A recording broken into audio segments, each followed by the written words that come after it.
Good morning, everyone. Myself, Dr. Harpreet Kaur, PG resident, Department of Medicine, Guru Gobind Singh Medical College and Hospital, Faridkot.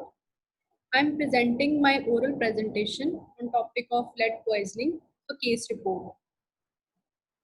First of all, introduction. Lead poisoning is a common environmental health hazard in the developing countries. Incidences of lead poisoning are seen in all age groups. In children, it is due to ingestion, and in adults, mainly occupational exposure. Common sources of lead exposure include lead paint, lead batteries, soil contamination near factories, herbal-based medicines. Early clinical features of lead poisoning, they range from non-specific features, and an occupational history is particularly valuable. Blood lead levels may remain elevated for years after cessation from long exposure due to redistribution from the bones. Signs and symptoms of lead poisoning. General symptoms, it can cause malaise, fatigue, weight loss. CNS, it can cause insomnia, depression, irritability, cognitive deficits, memory loss, headache, seizures, coma. Neuromuscular, it can cause tremors, weakness, loss of coordination, wrist and foot drop, pain, tingling of extremities. In GIT, it can cause abdominal pain, nausea, or constipation. It can affect the reproductive system and can cause sperm dysfunction and impotency in males and pregnancy complications in females. Diagnosis of lead poisoning is usually made based on the blood lead concentration along with clinical signs and symptoms. Reference range for the acceptable blood level concentration in a healthy person without excessive exposure to lead is less than 5 microgram per deciliter for children and less than 25 microgram per deciliter for adults. Management of lead poisoning mainly involves the removal of the patient from the source of exposure and chelation therapy.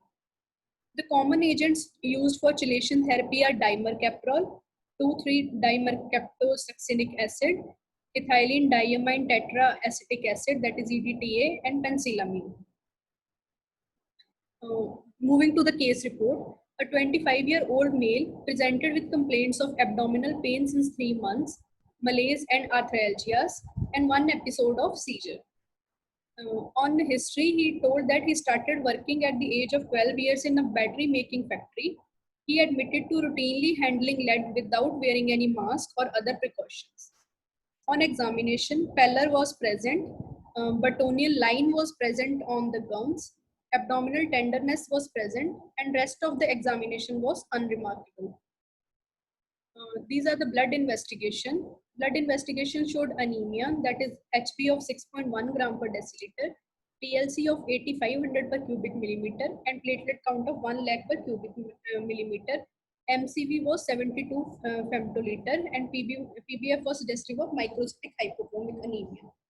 RFTs and LFTs were within the normal limits, with serum electrolytes also within the normal limits. Serum lead levels were done and it showed 95.44 microgram per deciliter.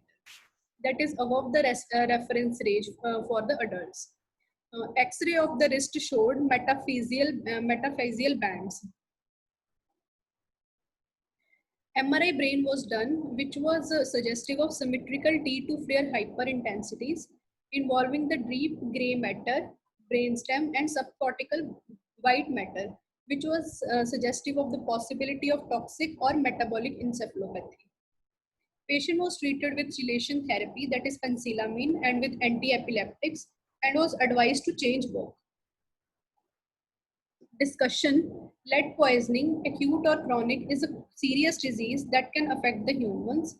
It is a severe condition with potential to cause multi-organ damage. Two main ways of lead poisoning are through ingestion and inhalation. WHO classifies lead among the 10 chemicals of concern for public health.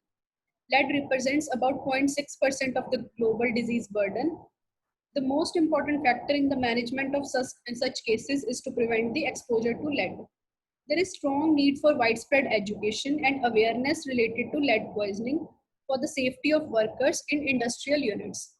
The most important factor in the management of lead poisoning is to prevent the exposure to lead. Thank you. This is all regarding the case presentation.